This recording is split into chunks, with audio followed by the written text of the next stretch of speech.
Hello and welcome to the Game Theory Podcast. I'm your host, Sam Vecenie. Today, Bryce Simon joins me. He is back. The background looks different. I know it all looks funky if you're watching on YouTube. We'll explain in a second. We're going to talk about the NBA Cup. We're going to talk about San Antonio Spurs ending the 16-game win streak of the Oklahoma City Thunder. We're going to talk about the New York Knickerbockers, something that I promised I would do when I spoke with Jason Tim on Takeaways last week. We're going to talk about the NBA Cup as a whole. We will talk about the Celtics again. I think Bryce wants to talk about. He didn't get a chance to last week, as well as a bunch of other things on our docket because we skipped the Friday show. Again, we'll talk about that in a second. But before we get into all this, let's hit the music. They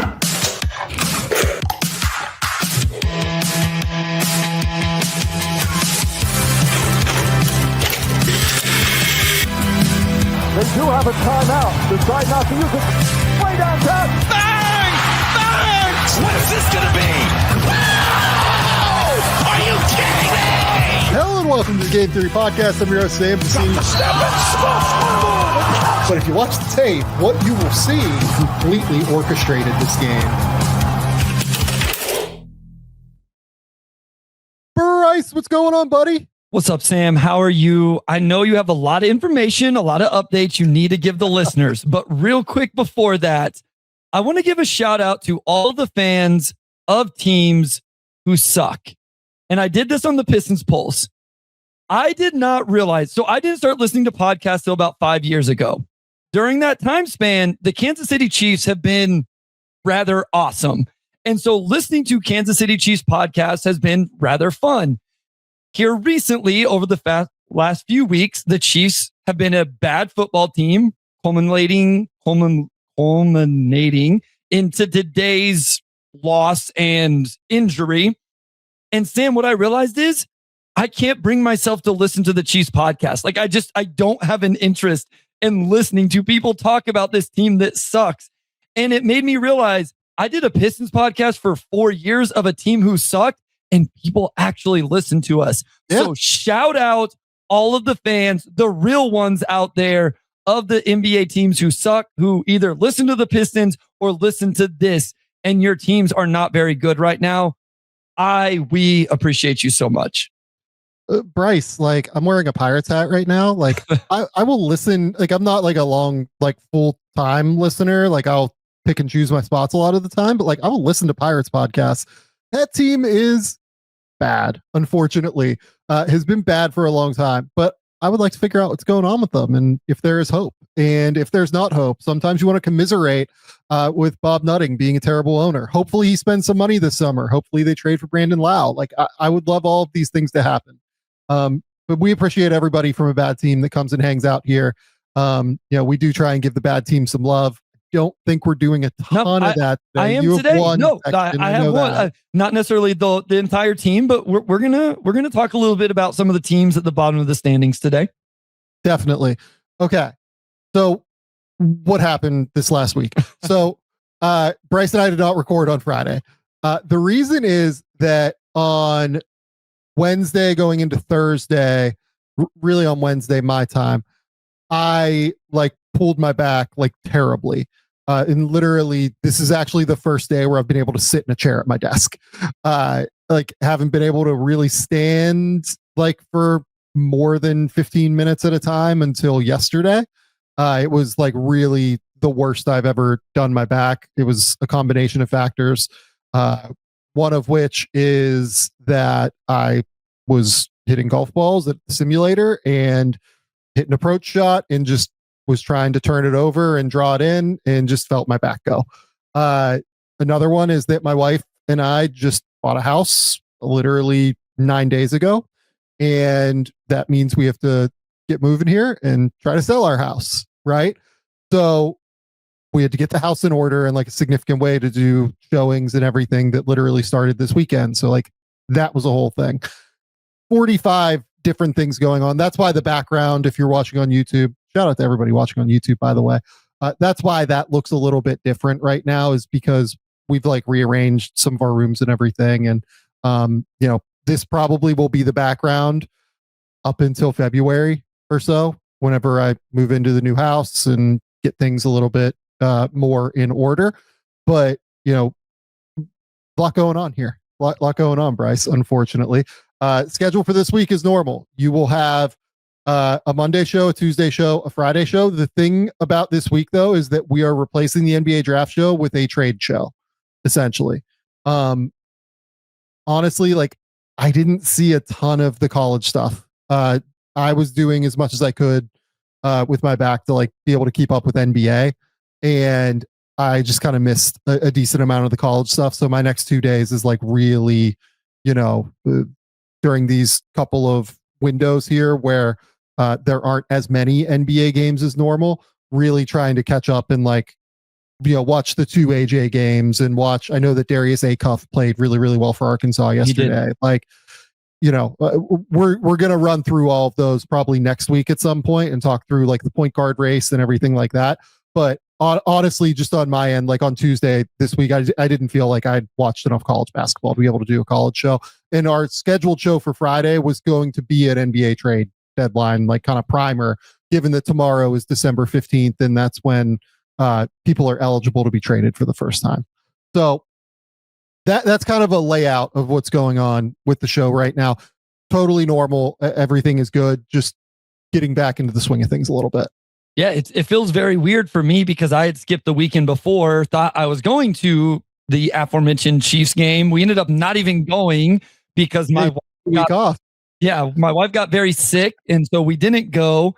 And I was like, hey, I can record, but of course you had awesome guests lined up. They do a great job. Love having, I'm sure the listeners love, getting other people's voices in here and all of that. So I had a week off, and then whatever, we didn't record on Thursday. And so it's been a minute for me, but excited to be back. Excited to talk about the NBA Cup and then a few of my topics as well. Really, really excited to talk about the NBA Cup. So this is where we're going to go. We're going to start with what was undoubtedly the biggest news of yesterday. The San Antonio Spurs defeating the Oklahoma City Thunder 111-109, ending their 16-game win streak. And my first takeaway, Bryce, I think the Spurs are real title contenders, is where I'm at. Insofar as anybody other than Oklahoma City is a real title contender, I think that a fully healthy Spurs team this year is already a pretty real title contender within that next tier of teams, like your Denvers, your Houstons, whoever you want to throw in there, right? I think that this Spurs team is awesome, and we'll talk about why in a second. But that game yesterday, I thought was probably the game of the season so far. I don't know how you felt about that, but I think that was my favorite game that was played this year because the stakes were so incredibly high. It's clear that everybody really wanted the money that comes along with winning the NBA Cup. There's just this real tension when Wemby plays Chet. Like, I don't know if Chet really cares. It feels like Wemby, like, kind of feels like these two are described as rivals. And like, I'm putting words in Wemby's mouth. I'm not saying anything otherwise, but like, the way he plays with a level of disdain against Chet that I think is like a little bit different than any other team. Like, do you feel that? Well, didn't he go at Shea a little bit as well in terms of like he was asked about who the best player in the NBA was, and there was a little bit of something there. And then good friends over at the Athletic NBA pod, I was listening to them today. So courtesy of them, I know they're out there. We're talking about a post-game comment that Wemby made about, like, I don't know if he used the term ethical basketball or what, but like, he just like we know this about Wembanyama. He leans into this stuff. Like he calls himself the best player on the court and gonna be this and gonna be that. And it's like, so whether it's towards Chet, whether it's towards SGA, whether it's towards the Thunder in general, whatever, I agree with you. We are kind of putting words in his mouth or kind of, trying to get inside his head here.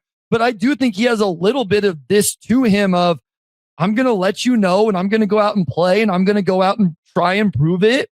And, we'll get into the game, but there is some of that. I can give you the exact comment. It was, they asked him, I think it was Taylor Rooks asked him about like, the matchup with Chet Holmgren. And he said, the reigning MVP is on that court. So he's our main focus. Anybody is hard to guard when you have to help on the MVP.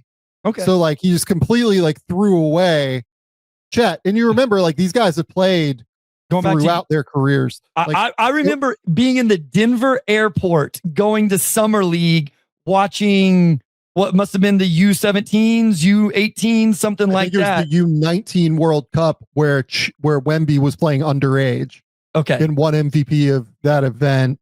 I believe Team USA won the event. But I remember watching that game. I remember sitting in the Denver airport. I had it downloaded on my computer, waiting for the flight to Summer League, watching that game. I think that's right. I think that's where I was going.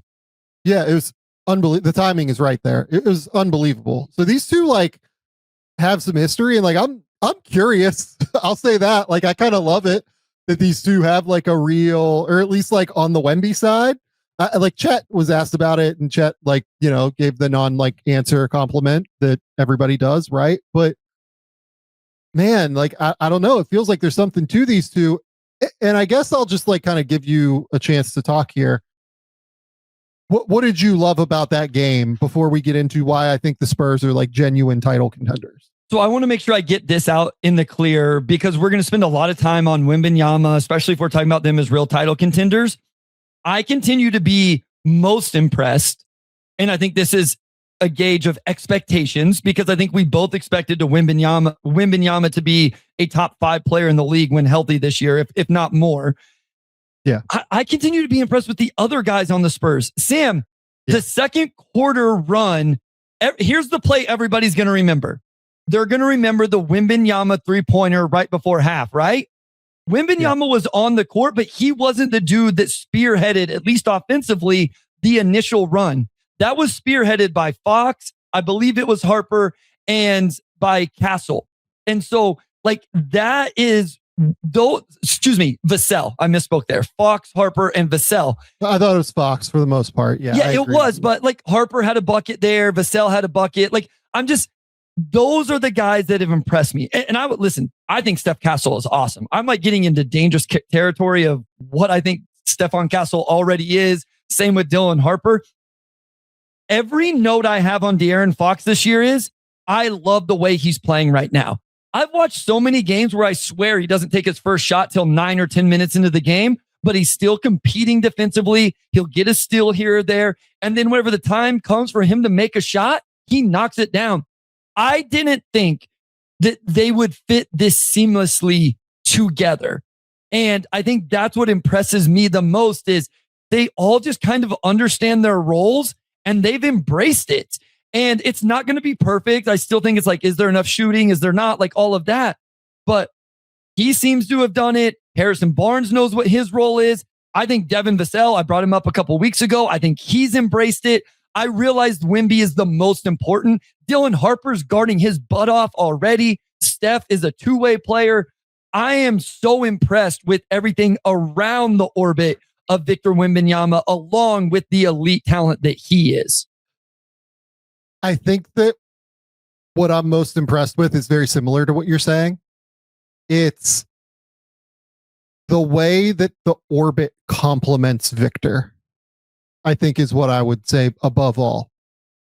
So when Fox and Wemby are on the court together, they've only played 139 minutes so far, including yesterday. This team has a plus 11 net rating, which is awesome. 120 offensive rating, 109 defensive rating. They're great. What they're starting to do is they're starting to run, like, I almost notice more of their synergy with like off-ball stuff where they'll have like Castle or Harper bring the ball up the court. Typically Castle is the guy that's playing with them. And they'll run like a screen for Wemby to go and screen for Fox, and Fox to curl, getting downhill to his left. And then you're like using the gravity of Wemby as a pick and pop threat that way. So that you can't really like just straight guard that. And if you throw the ball to Fox with like the right timing, it becomes very difficult to be able to stay in front of those guys or to really be able to guard them. Like if you send both to Fox, Wemby's going to pick and pop and kill you for 3. If you're going to end up, switching it, well, then you have a mismatch with a big on Fox, and he's probably going to get all the way to the rim because he's so fast. This is before we even really get the synergy of what they could be, I think, on the ball with some of their ball screen actions with the pick and pop stuff. One thing I will notice is that I would like to see what the rolling gravity is for Wemby at some point with Fox. I do think that they run a lot of pick and pop typically, but the thing that Fox is really great at, and always has been great at this, is understanding how his big is sealing in the lane and using those seals and navigating those seals and being able to get to the rim. I think he's obviously going to be able to do it. It's not going to be a problem. Like if you can just go in a straight line now because teams are, having to respect the gravity of Wemby as a pop threat, it'll be easy and you don't even have to navigate like in that way. But I think it's an adjustment for Fox in ball screen actions, which is why I like the idea of them going more toward the off-ball stuff first and then layering in the on-ball stuff with those two. But to me, it's on defense that changes this. Jason Timpf and I had a conversation last week where his question was, can the Spurs combine the offensive high-level play that they've seen, top 10 level offense since Wemby's been out and Fox has been back in, with the top 10 level defense that Wemby brings, just essentially through his sheer presence? I think that the answer is like unequivocally yes. And I kind of said yes last week that I thought the answer would be yes. The reason for that is what we saw on Saturday, where Wemby's presence on the interior allows these point of attack defenders to be so much more aggressive. Stephen Castle is a better defender when he has Victor Wembanyama behind him. Dylan Harper is a better defender when he has Victor Wembanyama behind him, because they really get into guys and they really, really kind of try and crawl underneath players into their space and frustrate them, knowing that if they get beat on a crossover, you have Wemby back there. And the reason that I think that they're real title contenders above all is that, look, again, Oklahoma City is the very clear number one title contender. I might take them over the field right now. I know the Spurs won this game on Saturday. Like, it's a real question for me if you say OKC or the field right now. But what I think that the Spurs and Wemby do to OKC is that they make them an even more mid-range centric team in a similar way to how Denver did in the playoffs last year, just by collapsing the paint in such a significant way. Because they're so athletic on the perimeter, and that's like the most underrated thing I think about this Spurs team, with Fox, Harper, Castle, all of those guys on the perimeter. Even like Keldon Johnson is like really tough and physical on the perimeter. They're just extremely athletic on the perimeter, and they can really force you into problematic spots on a higher percentage of possessions than most defenses can. And then you have Wemby on the interior, and you saw multiple possessions where guys like Jalen Williams would drive in and they'd be like, nope, he's here. I can't go and get all the way to the rim and try and get a layup, right? I think because of the way that they match up with Oklahoma City, and I want to be clear, again, I would pick Oklahoma City in a 7-game series against San Antonio, but I think that they specifically cause more problems in a 7-game series with a healthy Victor Wembanyama than most other teams do, because of how they can impact their offense, with how Oklahoma City is still struggling a little bit because Jalen Williams has played 8 or 9 games so far, with their secondary creation. And how Oklahoma City, I think, adjusts to that throughout a series would be interesting. And, we saw the impact of Wembanyama last night, plus 21 in his minutes where he played. What? Minus 20 or minus 19 in the minutes where he didn't play. Like it was, you could really genuinely feel the difference. So if Wemby's playing 35 minutes a night, I think it changes the calculus in a real way for a series against Oklahoma City. And again, I want to be clear. I would take Oklahoma City in that series, but any team that matches up as well as they do with Oklahoma City, to at least cause them problems, I think is a pretty real title contender, if only because they might be the team that could cause problems for the team that I think is going to end up winning the title. Well, I think that it's not just an Oklahoma City thing. It's a against anybody thing, because you have what I believe is to be a borderline elite perimeter defender. I don't know. Steph may not be, he maybe not has done it. He may not have done it long enough to be called elite.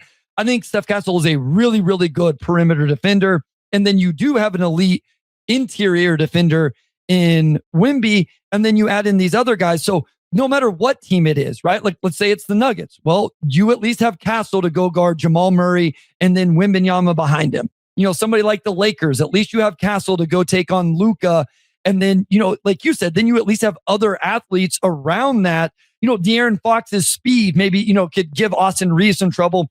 And again, you still have Wembanyama behind you. So I think this applies to just about everything or every team that they would play in the playoffs. And again, I'm not saying they're going to shut those down. I'm like you. I know we probably want to finish this conversation at some point of like, I would at least want to give my thoughts on how real title contenders they are or are not. But this is a real defense when he's there. And even when listen, Luke Cornett's fine, but even in the non-Wemby minutes, you get a competent backup center playing as well. You mentioned Keldon Johnson's physical. Harrison Barnes is at least strong enough to hold up against certain matchups.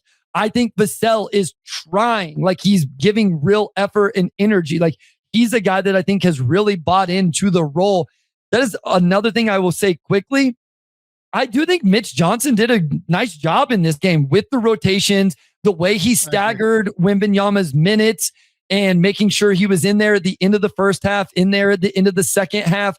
He didn't play Jeremy Sohan at all. Like, it's easy for us to say that, but it's like, those aren't always easy decisions when you're dealing with real people and real situations.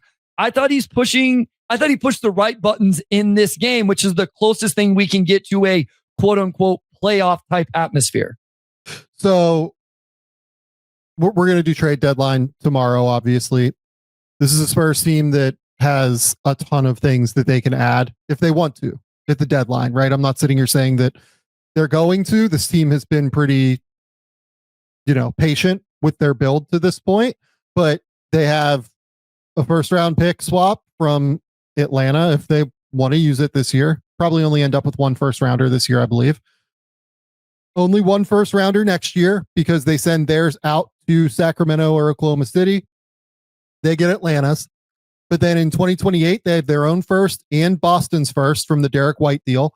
In 2029, they have their own first. In 2030, they have their own first and a first rounder from either Dallas or Minnesota.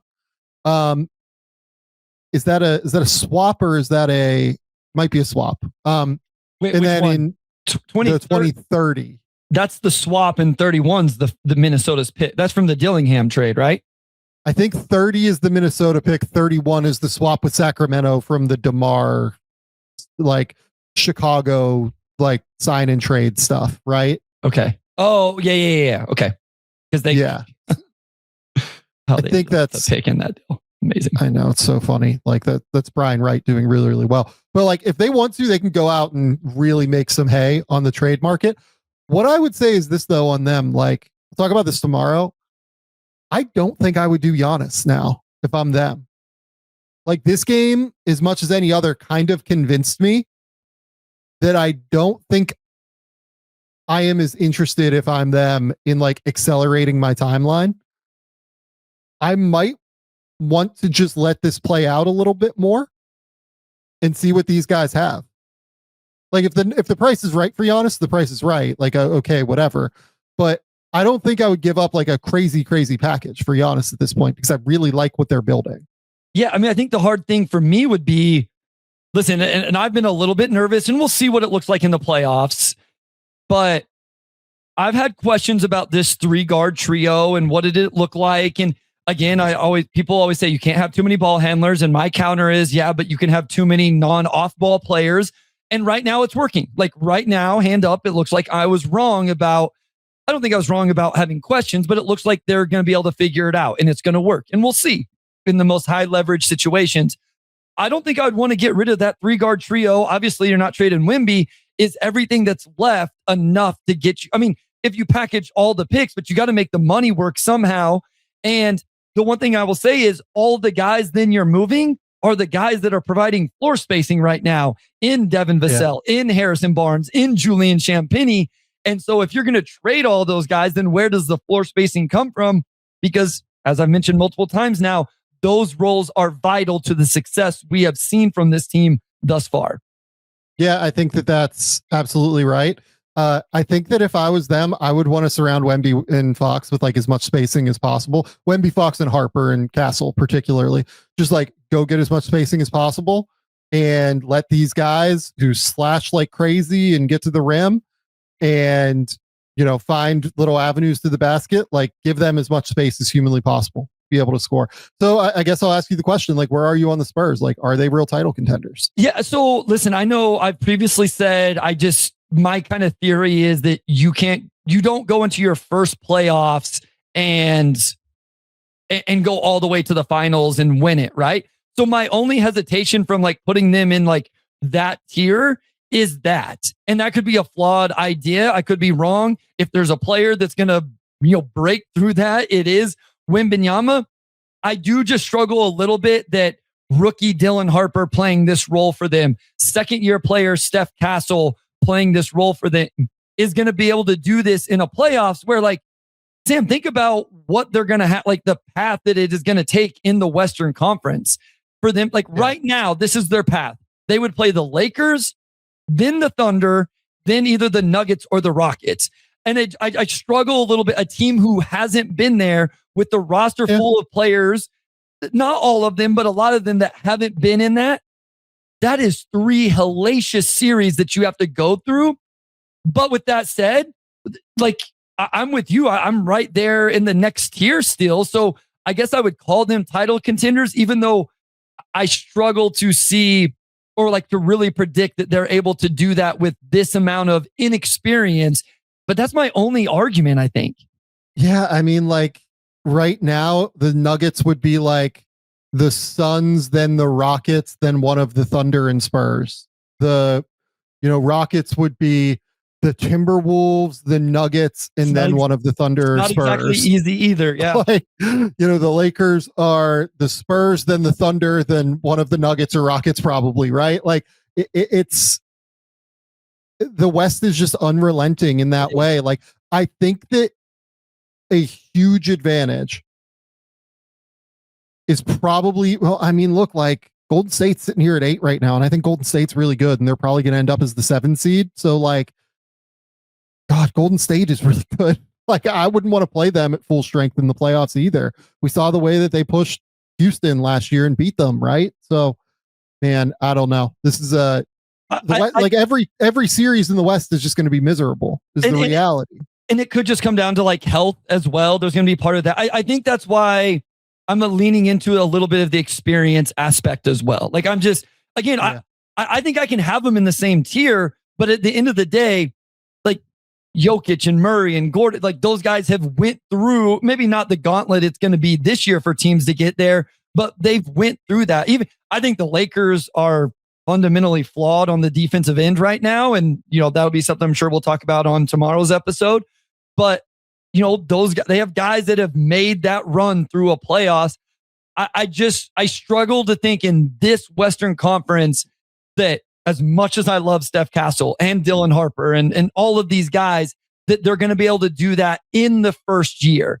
But again, if that's my only argument, to me, that's a lot of praise, because then I think the talent and the chemistry and so far what Mitch Johnson has done as a coach, all of that stuff is definitely on the up and up and very exciting for them. Yeah, no, I agree with that. Okay. Let's shout out our friends over at GLD. Buying men's jewelry can be an absolute nightmare, especially during the holidays. Maybe you're buying something for your dad, your brother, or another loved one, but you don't want to skimp on quality while also finding something affordable. GLD is different. They make quality pieces that don't break the bank. You can feel that everything is meticulously set and that their proprietary production process creates a quality and shine that is just on another tier. They have it all from chains and pendants to rings and earrings. You can find watches if you're looking for function too. They have the perfect gift for everyone on your holiday list. And don't just take our word for it. They have over 2 million customers and 50,000 5-star reviews. GLD stands by the quality of their jewelry and gives you a lifetime warranty too, meaning it's built to last for the rest of your life. Work hard and change the game. Right now, GLD is making holiday shopping easy. For a limited time, new customers get an insane deal. They will get 50% off at GLD.com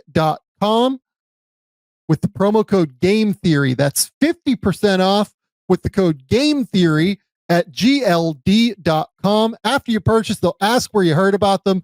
Please support our show and tell them we sent you. Shout out to GLD.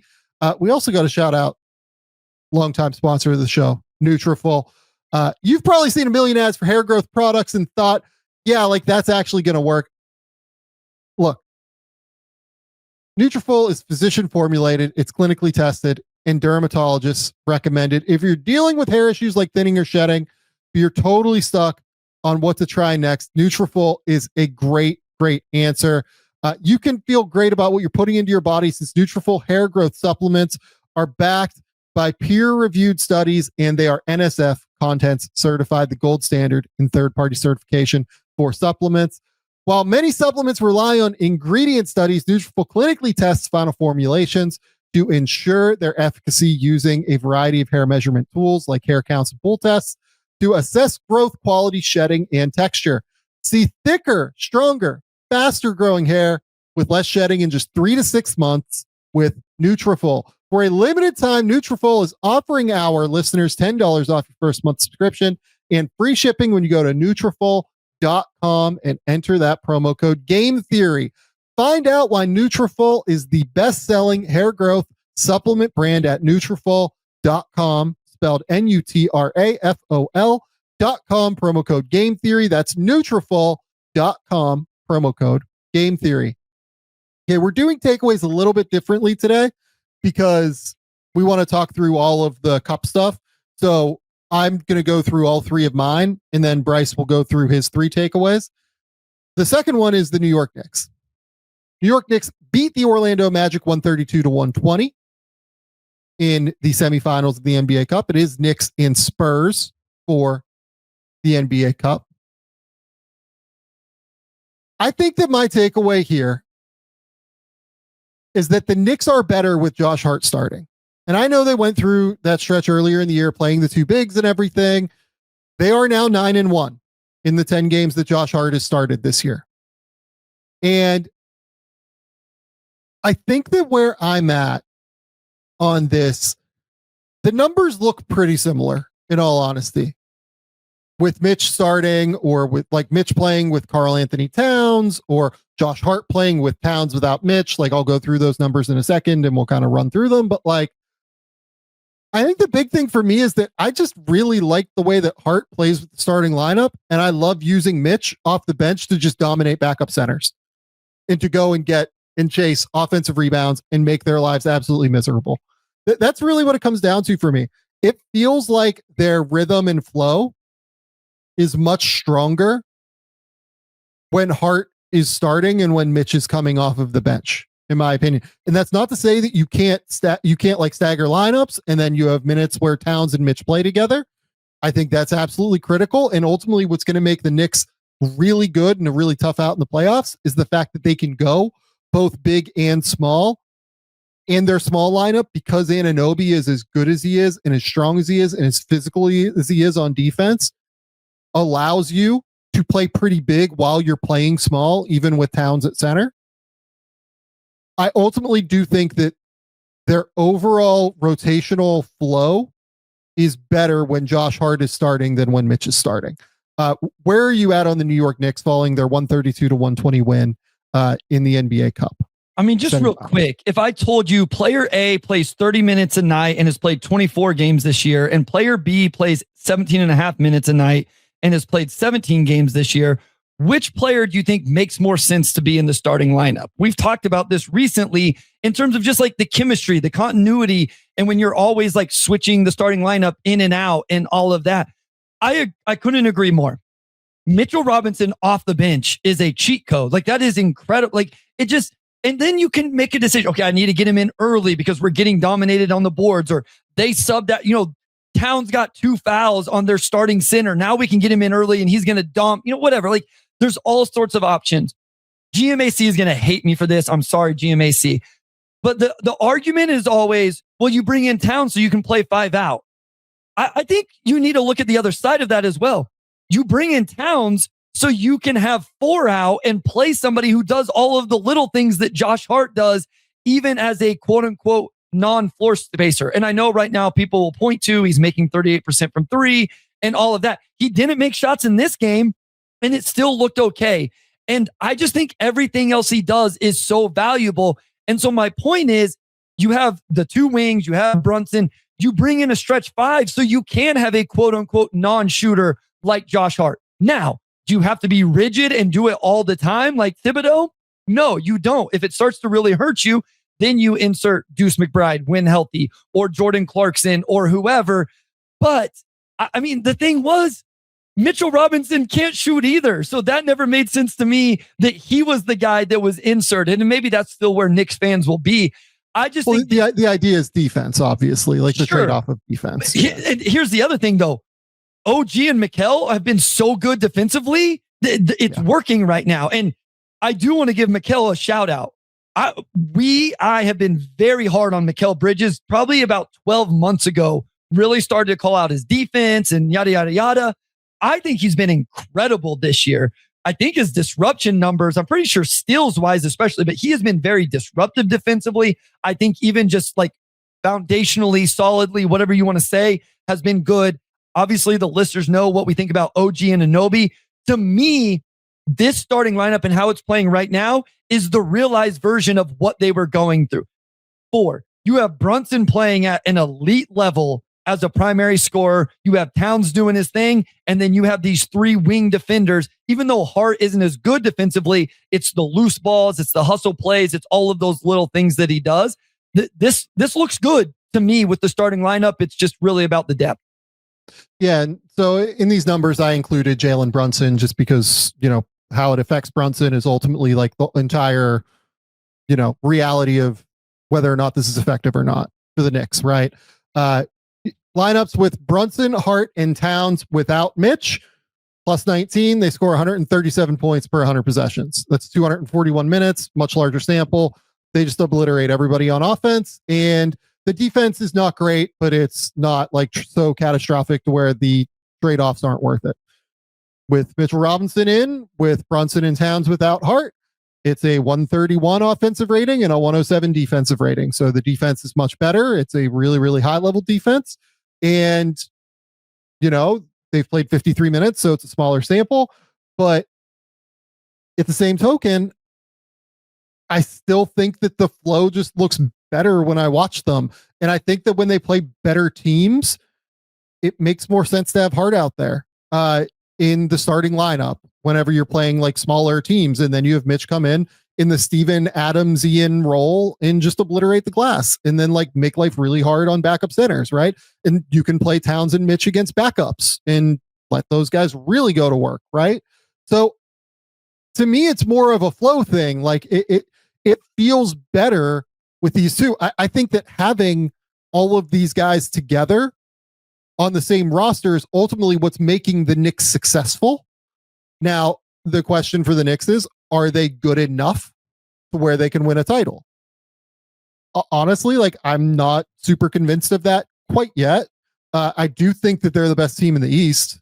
I agree. It's taken me a minute to get there, but that was largely because like my sampling, as I said last week, I just kept catching them like in the wrong games where like I caught that game against Orlando where like they switched everything and Franz just like obliterated Mitch for some reason, right?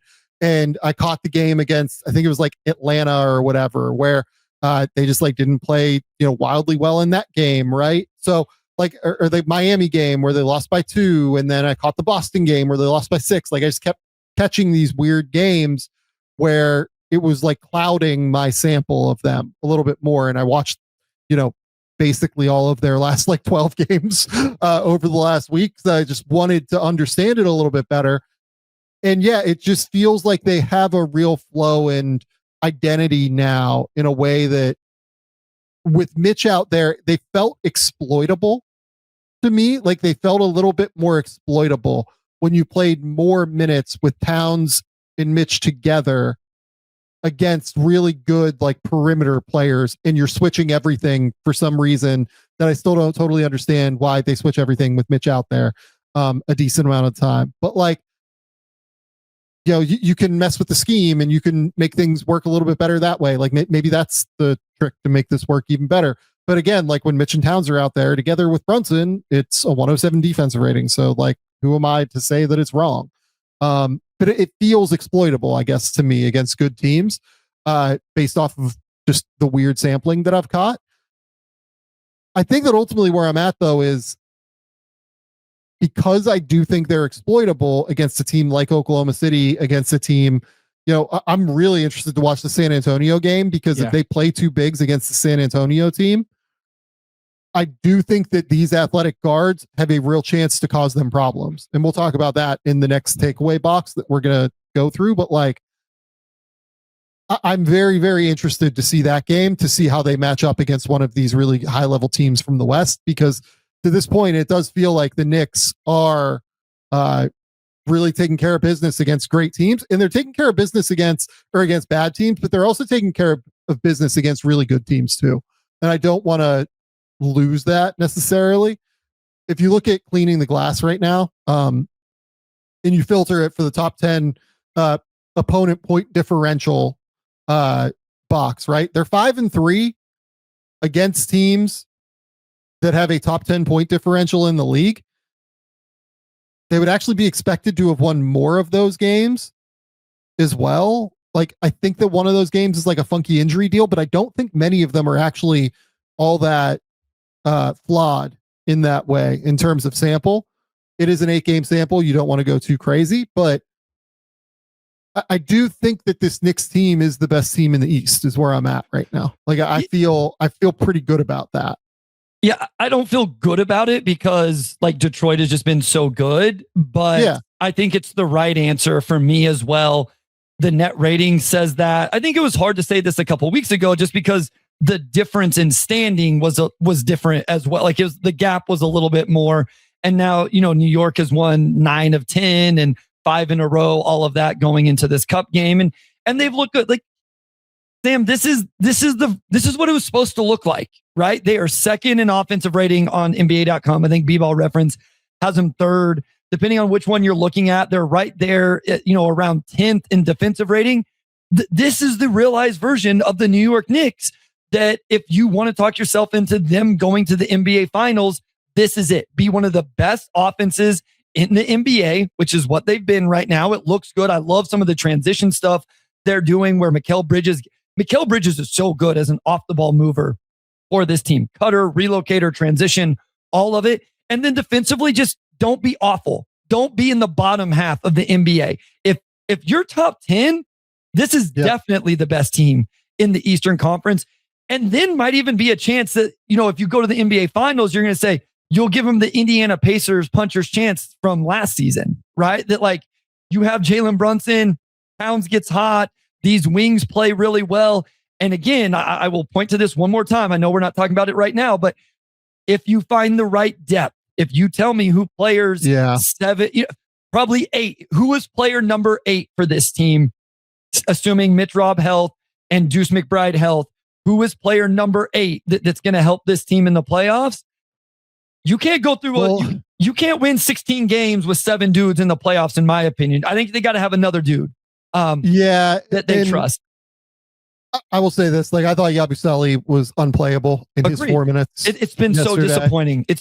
I was excited. I thought it was a great signing, and I've been wrong. Yeah, but like Anunoby, like I want to stop and talk about Anunoby real quick. That guy's like definitely, if he plays enough games. Yep. He hadn't played enough games at the quarter, but yeah. Yeah. Like he's at 16 of their 25 right now. So he can't miss he can only miss 8 more throughout the rest of the year. If he plays enough games, he's like first team all defense. I feel like that guy has been unbelievable on that end. There's possession against Orlando in that game where, he has this unbelievable like rotation where Bane gets Mitch on the perimeter and runs like this quick little give and go where he throws it past them, back cuts Mitch. Anunoby sprints from anticipatorily sprints from the opposite corner all the way across the play to the opposite side of the rim in order to block this shot from Bane once he catches the give and go. And you're like, oh my God, this is something that only he could do. It's him and a Men Thompson and a Sar Thompson are the only guys that would see this as non-centers in the NBA. It was an unbelievable defensive play, and he's been like that all year. He's completely just helped them across the board every single time he's needed to. I've loved what Anunoby has done on defense. You bring up the depth piece of it. I see Knicks fans bring up Jose Alvarado a decent amount just because of the price point. I don't know about I think Tyler Kolek plays every time I watch the Knicks, I come away thinking that Tyler Kolek is a rotation player. I understand the defense and I understand the shooting woes, but he helps them move the ball and is so useful for them in such a real way to me, man. I think his presence is useful out there.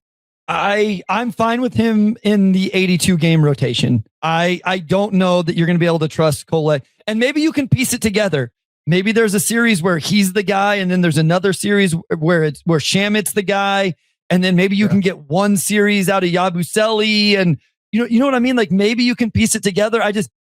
I would feel better if I could say starting five, Deuce, Mitch, and then this guy that's ideally it's a guy that maybe could play a little bit of small ball five or give you some, just in case Mitchell Robinson gets hurt. Cause that's the other thing that is important. You're really relying on Mitch Robinson's health as well. That's it. And I know they're going to be smart about that throughout the regular season, but you're screwed if he gets hurt because there's nothing Hook 40 hasn't looked ready. Yabusele, as we just mentioned, isn't able to do it. And you can do this a lot with teams, but they are in big trouble. So I would just feel better. They have less margin for error. Correct. Your point. And it's a guy where I think it's fair to bring that up. You could say it about anybody, but with Mitchell Robinson, it's even more of a question or a talking point. So that's my only thing with them, especially when I'm talking about the highest of ceilings for them.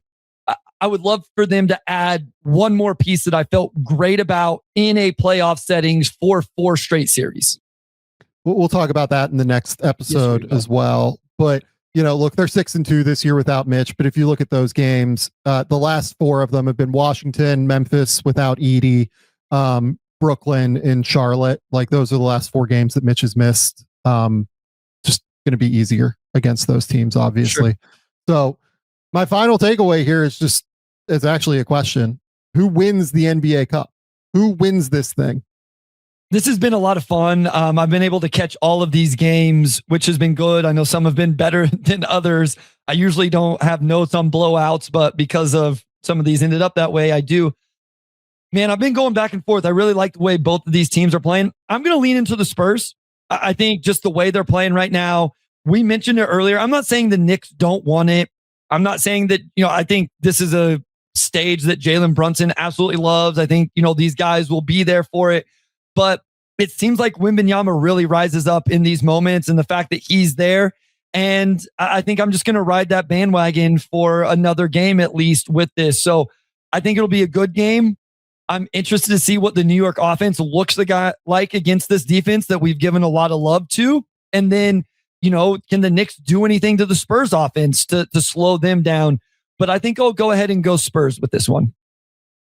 I am also going to go Spurs. I think that the thing that could swing it is if Wemby can only play 20 to 24 minutes again. That's true. Which he might only be able to. I don't know where that's going to fall as they continue to work his way back into, playing shape and everything. But yeah, if he plays 25 minutes in this game, I do think the Spurs win. Even if he comes off the bench again, I think that'd be totally fine for them at the end of the day. I just really like the way the Spurs are playing right now. I think that they are just incredibly athletic. And when Wemby is out there, their defense is top notch and they have a lot of bodies they can throw at Jalen Brunson to be able to try and make his life marginally more difficult than what it is. He's going to catch anybody, obviously, but I like the fact that they have a lot of bodies to be able to throw at Brunson. And I do think that a big thing that helped in this game as well, and Brunson had a big first quarter. I don't want to sit here and, say it was only this, but, Jalen Suggs was on fire in this game in the first half and hurts his left hip. and seems like he's probably going to miss some time now moving forward, which is bad for Orlando. I would be interested to know how that game goes if Suggs is playable, because a lot of what I thought was Orlando's issue in that game was that Mosley didn't have a ton of options in the second half and had to play like the big run for the Knicks in the third quarter was against like Anthony Black, Wendell Carter bench lineup. And it was like, well, we're just like going to get a massive run out here and like dominate you guys is the reality. That is one thing that's going to be, regardless of who wins, one thing that's going to be a lot of fun is these matchups. We've given Steph Castle, I've given Steph Castle a lot of love for his defense. So we'll see what he looks like against a Jalen Brunson. And can he be solid? Can he stay out of foul trouble? Because that's one thing that could hurt them immediately if he's taking the Brunson matchup and Brunson gets him in trouble. I want to see Dylan Harper, who I think has been awesome defensively as a rookie guard, going up against Brunson. But then on the other end, we just gave OG Anunoby a lot of love. I would assume that we're going to see OG Anunoby on Victor Wembanyama. Like, this is what teams have leaned into, is playing like these strong wing defenders on Victor. The Thunder went to it with Caruso. J-Dub was on him a little bit.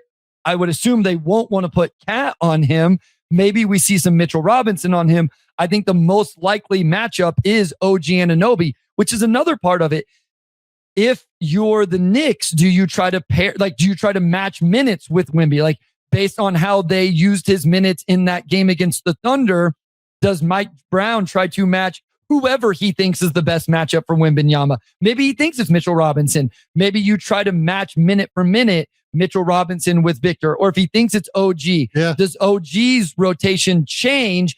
If Victor's not going to come in to start the second quarter, then you take OG out early and then match his minutes, whoever it is. Like, I think OG would be a lot of fun. Maybe they disagree, but I think those are the little things that I don't know that you always get in a regular season game that I do think we'll get on Tuesday night.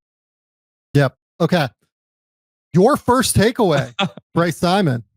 So my first takeaway is, are we nervous about the Cleveland Cavaliers, or are we just giving them a break because of their injuries? Jarrett Allen has missed time. Obviously, Darius Garland has missed time. The going around calf strain now has hit Evan Mobley. It looks like they're about to pull out another come from behind win against a bad team, the Charlotte Hornets, on Sunday night.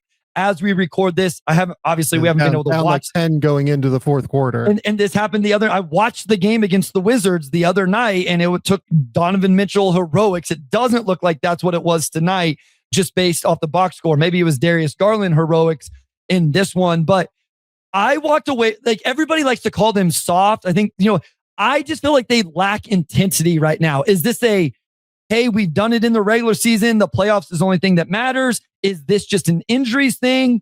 There's always been this question about the big four and different stuff. Where are we at on the Cavaliers? Because this is a team we thought would be at the top of the East, kind of dominating things. And we should be talking about the same way that we just talked about the New York Knicks.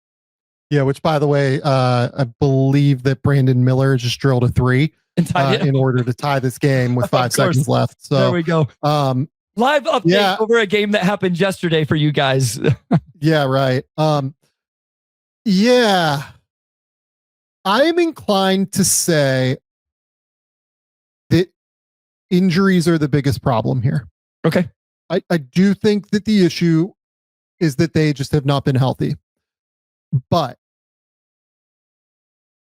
what I also would say is that I think that this is a team that you probably don't want to keep together too long if it's not working. And this year, if it ends up being a lost year due to injuries, if it ends up being like a situation where for whatever reason it just doesn't work, I probably would want to be a bit more on the aggressive side of breaking up their like 4-player structure, but I'm not there yet in terms of doing that. Jarrett Allen has missed like the last 8 or 9 games. Obviously, Darius Garland missed the start of the year. Allen played today. I do want to note that. Yes, but, he did. Coming into today, he's missed like 8 of the last 9 games. Strus hasn't played at all yet. Merrill's missed over half the games. Exactly right. Darius Garland has played 10 games so far this year. Now Mobley's going to miss time. Like, I would hopefully in January want to get like a good 2-week run of seeing these guys fully healthy before I make decisions. I just feel like we haven't gotten a chance to like really see them even do what they're capable of because they haven't been healthy. Do you know how many minutes this year their big four, Donovan Mitchell, Jared Allen, Evan Mobley, Darius Garland, have played together? I mean, Garland's under 300. I was looking it up earlier. So, I mean, and assuming got 75, 50, 75?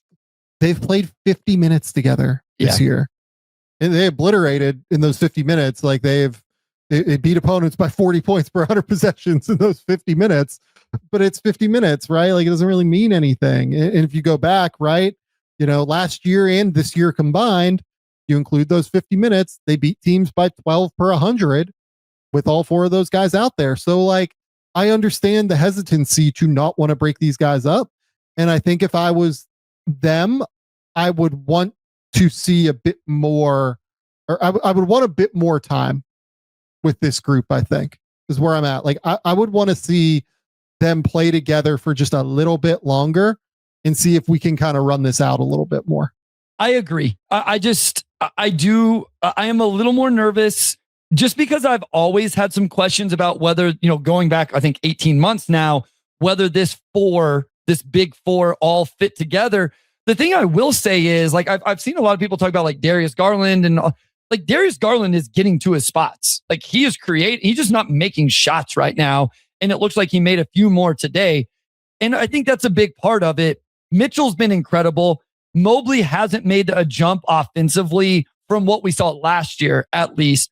I think DeAndre Hunter, we like bring him off the bench. Like I think he's best when you're talking about him in that 6 man of the year conversation. But Garland's at 35-27 right now. Sam Merrill, like we mentioned earlier, has only played 12 games. Lonzo isn't making shots. So Strus hasn't played. He's going to take up some of those minutes. I just don't think it's all fit together. When you look at minutes played, it's like, it's so sporadic. Dean Wade has played 5. He's the 5th most minutes played for this team. And listen, I love Dean Wade. Like, he's small town Kansas kid. I love Dean Wade. He hasn't been great. And part of it is he doesn't make shots right now. Jalen Tyson, who I think has been incredible, 4th most minutes on this team. Craig Porter Jr. is at 8. And then you get like Naquan Tomlin has played almost 300 minutes. Tyrese Proctor over 200 minutes. A guy we thought was a great signing, Larry Nance Jr. has only played in 16 games. So I'm with you where I would like to see, can they get healthy? And then what does it look like when they are healthy? And then you make a decision. Hopefully you can see that before the deadline. I think in general, they're probably going to end up playing out the year and then we'll see how it goes.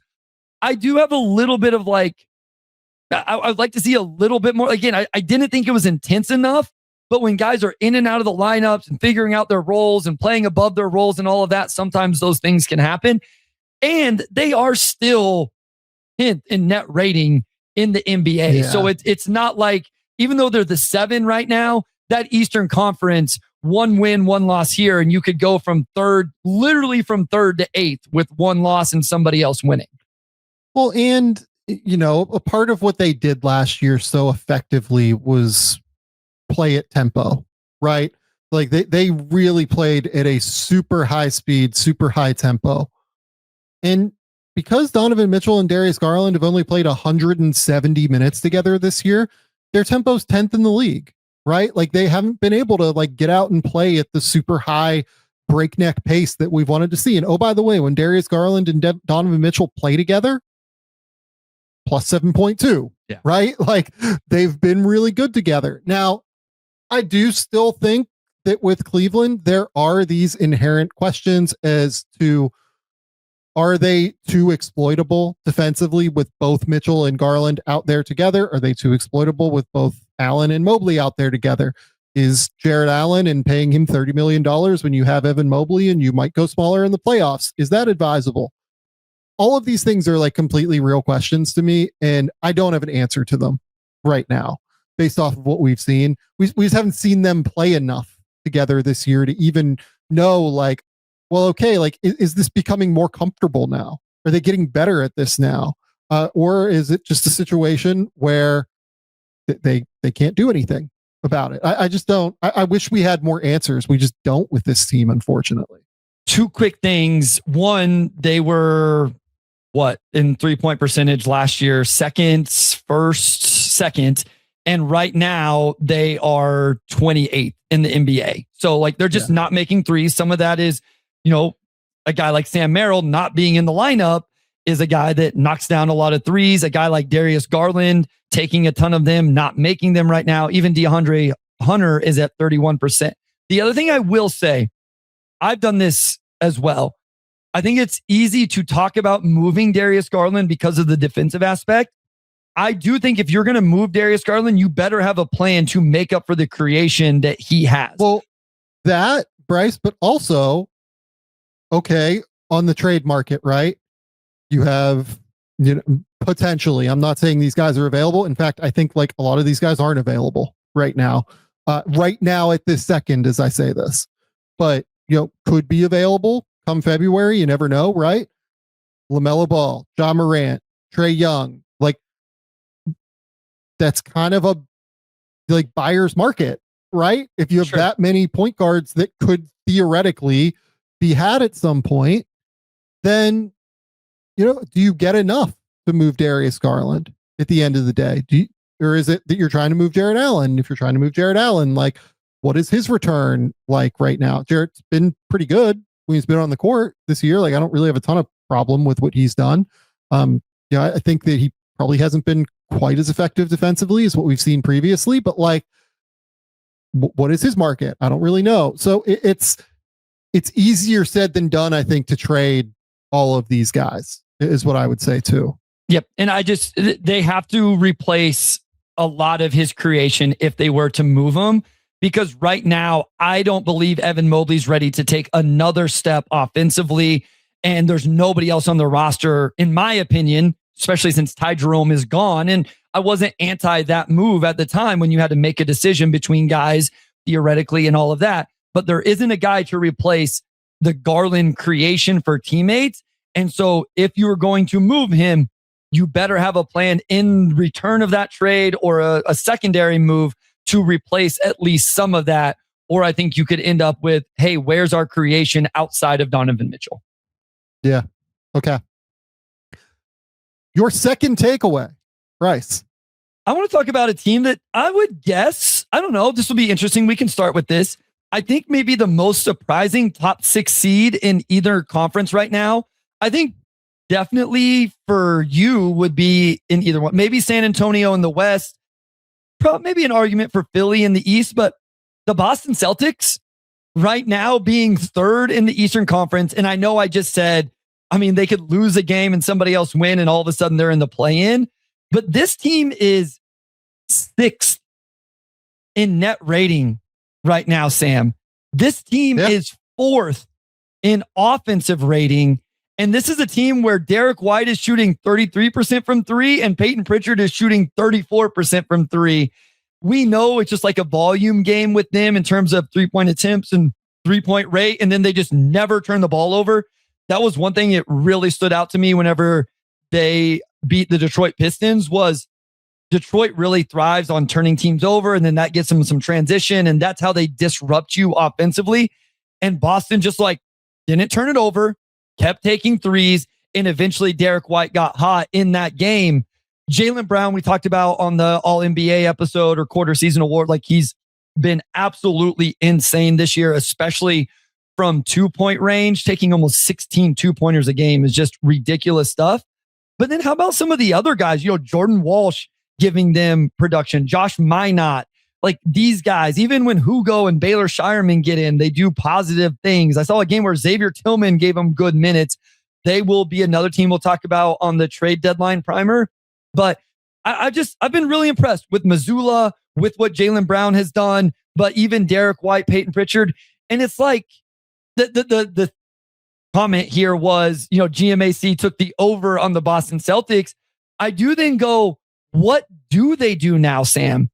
Because it takes 2 years to reset the tax. Are they going to be able to do it for 2 years? Every trade we talk about with this team is moving Anthony Simons, trying to get under all of that.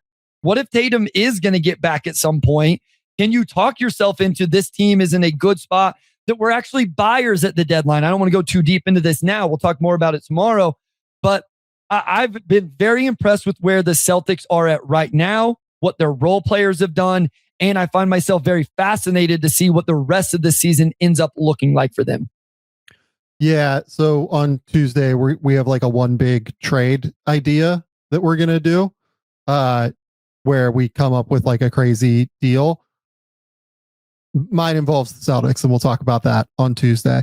But the big thing for me is that I think the Celtics are like fairly dangerous in the playoffs. They're fairly live if Tatum comes back, because they play a brand of basketball that is just extremely smart and calculated. And the thing that I talked about last week with Jason was just that their infrastructure is freaking awesome. I love the way that they play. They hit every single like small advantage that you possibly can with Missoula. Like, they don't turn the ball over. They are first in turnover percentage this year on offense. They shoot a ton of threes. They're fourth in 3-point attempt rate. They don't really get free throws. That's fine. But they do a really good job of tagging up and crashing the offensive glass, despite the fact they're not a particularly big or strong rebounding team, right? They're currently fifth in offensive rebounding rate because they do an amazing job of crashing the glass and like finding these little answers.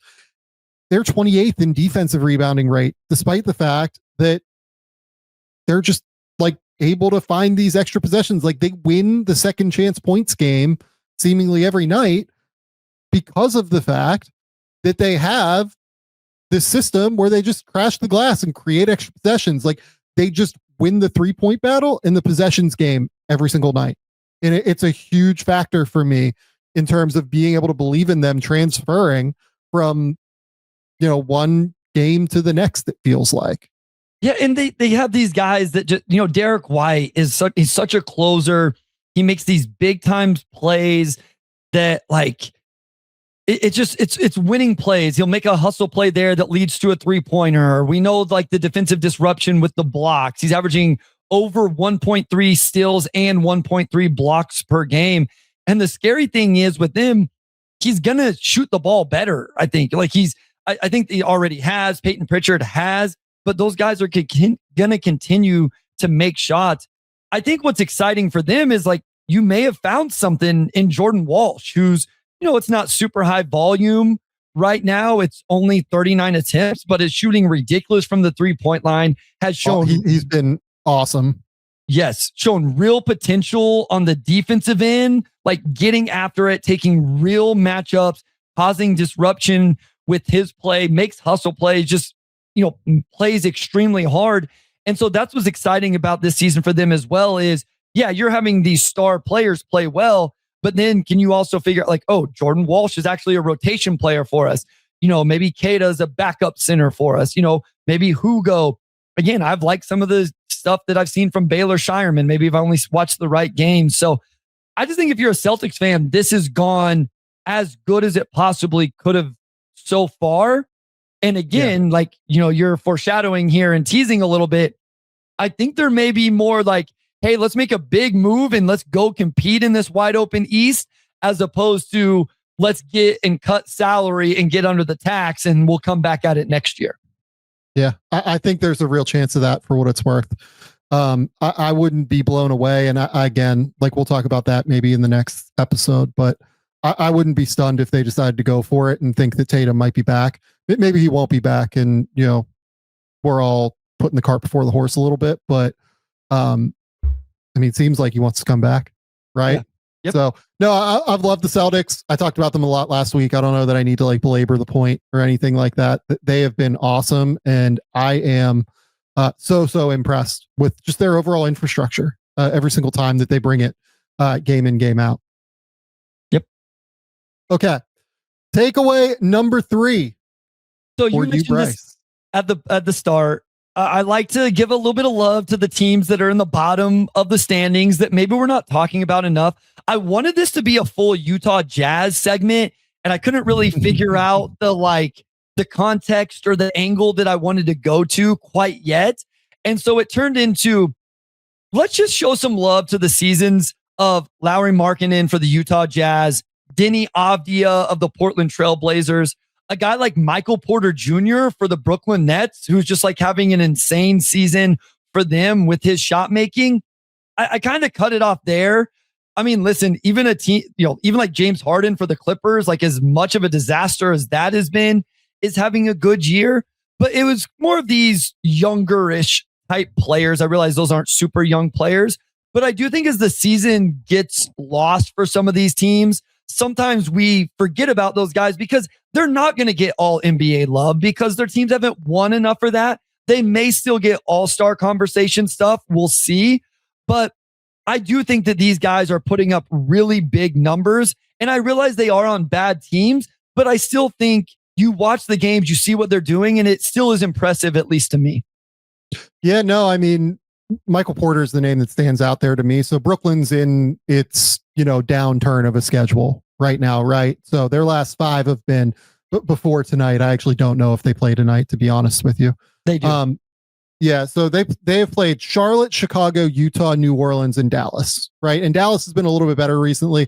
I don't want to totally throw Dallas in this terrible team bucket necessarily, but last 5 games have been a little bit easier.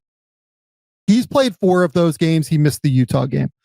In those 4 games, 35-7-4 for Michael Porter, 33-10-5, 35-9-3, 34-4-3.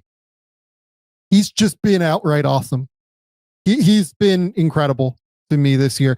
His willingness and ability to take on a lot more usage and still be relatively efficient. He's shooting 50, 40, 82 right now. So even beyond relatively efficient, he's just been straight up incredibly efficient while taking on this higher usage role. I personally was quite skeptical of him being able to do this coming into the year, just given what we'd seen in some moments where he'd gotten a chance to do this a little bit in Denver, not all that often, but a little bit.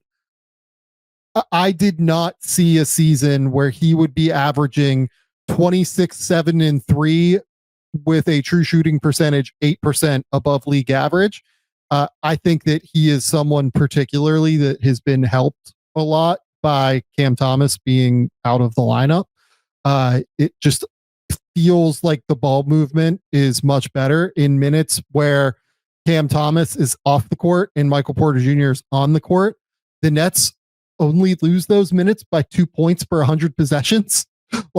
They're actually just basically staying steady with teams. The problem is that their bench can't really do anything, but offensively, Jordi Fernandez is a good coach. He finds really good avenues into getting guys open looks. The minutes where Porter plays with Cam Thomas, they've only played 130, but minus 13.3. And you can do this with Cam Thomas kind of across the board with the Nets this year, unfortunately. But I really think that a bit more ball movement has created a very real, fun ecosystem for the Nets recently. And some of the rookies have been better. I have loved the Danny Wolf minutes. Yeah. He has been so fun. He is showing exactly what made me think that he had a real chance whenever he's coming in. I had him as I think I had him at 14, 13, something like that on my board. He had him 1 or 2 spots below Derek Queen, basically. The last few games, 17 points against Utah with 9 rebounds, 3 assists, 7 points against New Orleans in a win, 4 rebounds, 2 assists. And then against Dallas, I thought he was awesome in that game. He had 17 and 7. And was a huge reason why they were competitive there. So I've really loved the size and skill aspect of the Brooklyn Nets recently, and Michael Porter Jr. kind of embodies that across the board. Noah Clowney's a guy we're going to have to talk about at some point too, because his scoring run, I don't know what else he does, to be honest with you, is kind of my concern. But he definitely can score in a way that I definitely did not see coming when he entered the NBA. I thought he would be a bit more of a role player type, but the scoring has been really, really high level. The game against Utah, I did watch that. He was awesome in that game against Utah. He doesn't rebound. That's what I will tell you. He was actually part of a trivia question over on Saturday Slam and Jam. I think it was, I don't know if this guy's 6'10" and taller or whatever. that didn't average very many rebounds, and it was him and Kevin Durant were the answers. I actually had Durant without looking, but would not have guessed Clowney. Porter Jr. It's been a tough shot diet at times as well. Like I agree with you that like the ball moves better and all of that, but he's just sticking shots right now. And you gave all the numbers. Mm-hmm. I will just say all of these guys we're talking about are top 17 in the NBA in points per game right now. Lowry is 12th. Porter Jr. is 15th. Denny is 17th. And I think, for Denny, we saw him do this at the end of last year. I think we thought he was going to come back and do it, but it's still another thing to see it come back. Whenever something like that happens post All-Star or post trade deadline, All-Star break, you still kind of want to see it because, like, is it that part of the season playing into it? And he has absolutely lived up to that, averaging 25, 7, and 6, still gets to the free throw line all the time. And a team that's a little bit of a mess right now, he continues to be an extremely bright spot. And then Lauri Markkanen having a great season, averaging almost 28 points per game. I cannot help but love the versatility he shows every time I watch a Utah game in terms of how you can use him as a ghost guy, a ball screen guy, a lob guy. He can get out in transition. He can do a little bit off the bounce. Just his athleticism with shot making is really exciting. And as we talked about with Keontae George on that quarter of the season award show, those two guys, along with, ideally a Walker Kessler once he gets healthy next year, and then an Ace Bailey continuing to grow, that Utah team is like a little bit closer to like, hey, do we start making moves to, I don't want to say win now, but maybe we do start growing this thing out. We don't continue to sell things off. And I think Lowry having the type of year he's having this year, along with the growth of Keontae George, is, kind of maybe change my calculation of where that organization is at right now. Yeah, I think that's a really interesting point, to be honest with you. The Denny stuff is interesting because I can't totally wrap my head around what it looks like yet on a good team. Sure. Like, against teams with a top 10 point differential this year, he has a 51.2 effective field goal percentage. Overall, he has a 54.8 effective field goal percentage, according to Cleaning the Glass. So like there is a bit of an aspect of him, being able to like just kind of overpower these, defensively challenged teams, right? Or these like particularly poor teams on some level. But then like against Detroit, and that's what the larger sample says, but they played that really tough game against Detroit last week. Was it 2 weeks ago? Something like that, where he had 35, 9, and 7. And like, I don't know. I thought that there was a real case that, he was like either him or Cade was the best player on the court. I would say maybe on that specific night, I think you can make a case that it was Denny. So it isn't just against like the terrible teams, but the numbers say that he's been a little bit better, or he's been, I would say, a good deal better against the bad teams than the good teams this year. What is this like power driving game look like? When you put it into a playoff setting, what does it look like? And I'm not saying it's not going to work. I just don't know because it's kind of a funky deal, right? He's just a very different player than most of these other guys here. Lowry, like, I think that guy's just going to be able to, fit like a glove kind of wherever, as long as you have a scheme that emphasizes off-ball movement and shooting and everything. Like, I think if you put him in San Antonio, like, it would be really, really difficult to stop them. Like, he's the one even more like than Giannis, honestly, unless the price point is about the same. If the price point's about the same, I'd probably rather have Giannis and just have the better player. But if the price point is like way lower for Lowry than it is for Giannis, you might be able to sell me on Lowry being a better target for them just because he is so off ball and is like such a weapon for those slashing guards that I think it would be really difficult to deal with them. But I don't think he's like on the market. Like, people keep bringing up like I just brought up a Lowry trade option. My read is that Utah wants to like build with him and he's really happy in Utah as opposed to like trying to move him. It's kind of my read. So I don't know, man. It's a fascinating situation. I think that they are it's hard with these teams. Like, I think Utah and Brooklyn and particularly Portland, even though I think Portland has like a slightly worse record than Utah right now, it just feels like these teams are a little bit closer than what the record says. Like Portland has played the second hardest schedule in the league this year. And I actually really like what Tiago Splitter has done with them to this point, but they do, they lost to New Orleans by 20 over the weekend, right? Like, and that's as catastrophic a loss as you will find in the league this year, frankly. So it's a real hit or miss vibe with all these teams, but I guess that's what happens when you have a relatively younger team that you're kind of working with too. Yeah, no, and look, like Portland, the other thing is too, I'm sorry to cut you off, but no, like their bench is, the bench is like Sidi Sissoko, who, has been starting some. Sissoko. Yeah, he's actually been like showing some flashes recently. Like he had a really good game against New Orleans and then had a game against Cleveland that I thought was pretty impactful. But like the bench unit in this game against New Orleans was Sidi Sissoko, Rayon Rupert, Caleb Love, Duwop Reith, Javonte Cook, right? It's just going to be hard when those are the things. Donovan Clingan is questionable to come back this week. I would imagine that we'll see him again this week at some point.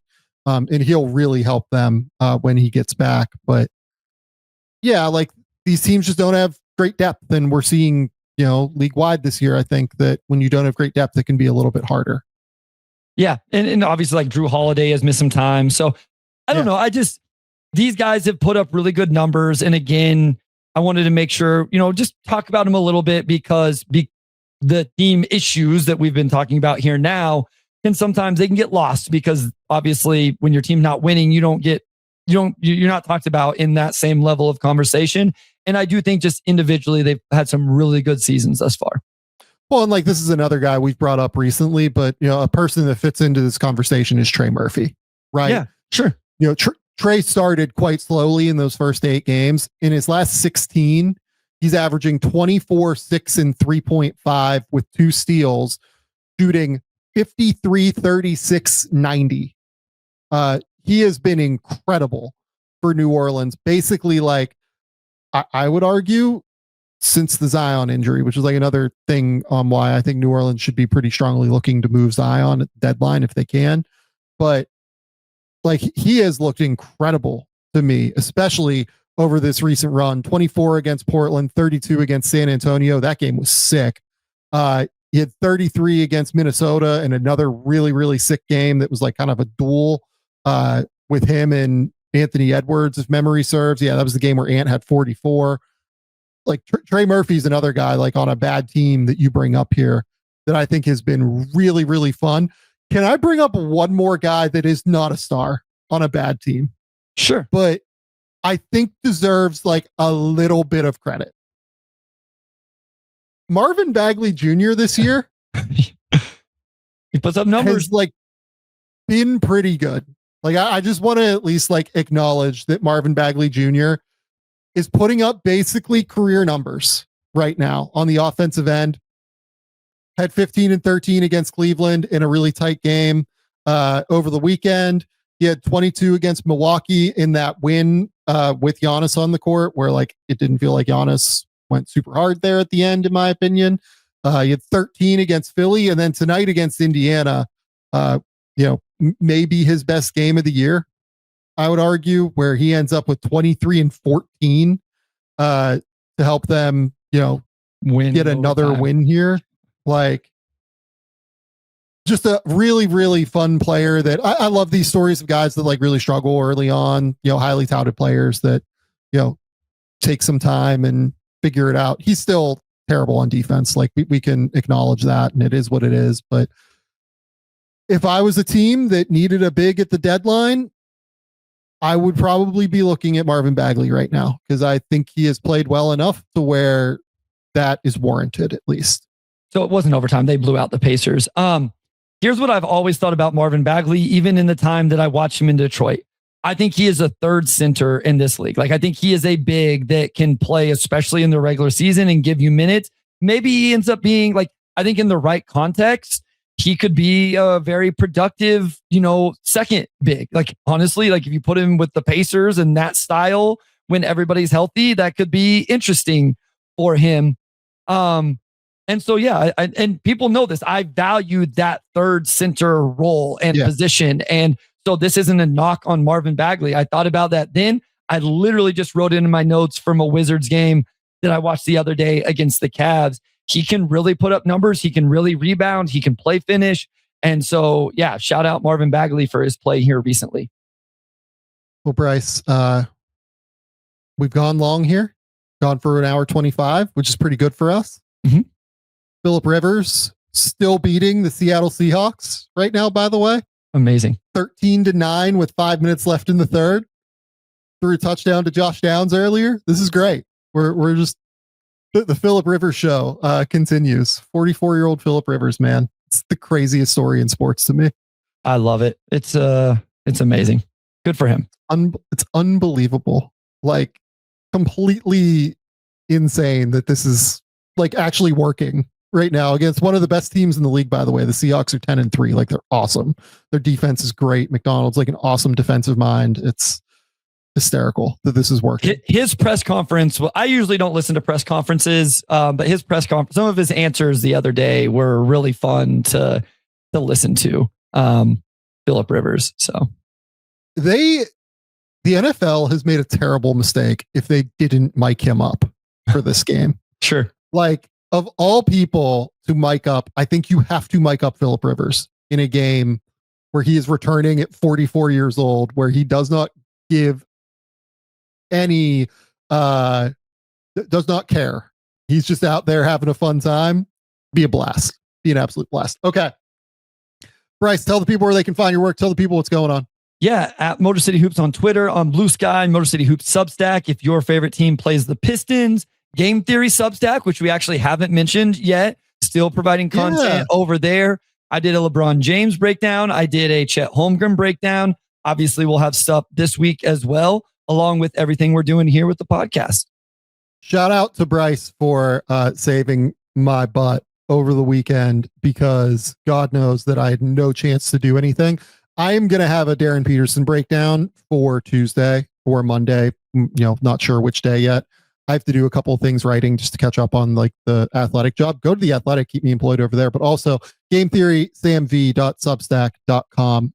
You will get breakdowns, video breakdowns of all these guys in a real way. I think I am going to do Darius Acuff later this week, Bryce. Okay. I think I need to dig in and figure out, because like I haven't loved watching him this year. Okay. And I also really respect the talent piece of it as well. It's just like a lot of dribbling, and that standard in the NBA is so high if you're going to dribble as much as you do, if you're Darius Acuff right now. And that's why I'm still higher on Michael Brown, because like Michael moves it quicker. It's a little bit like faster, even though he's not shooting well. It's a tricky one. Acuff is a fascinating player in this class to me. Okay. Go to the Athletic. Keep me employed over there. We will be back tomorrow. We're doing trade stuff because, again, I just haven't caught up on enough draft stuff to where we can do that in the way that in the standard that I need to do things. So trade stuff tomorrow. Friday, Bryce and I will be talking about basketball at some point. And until next time, we'll talk soon. Bye.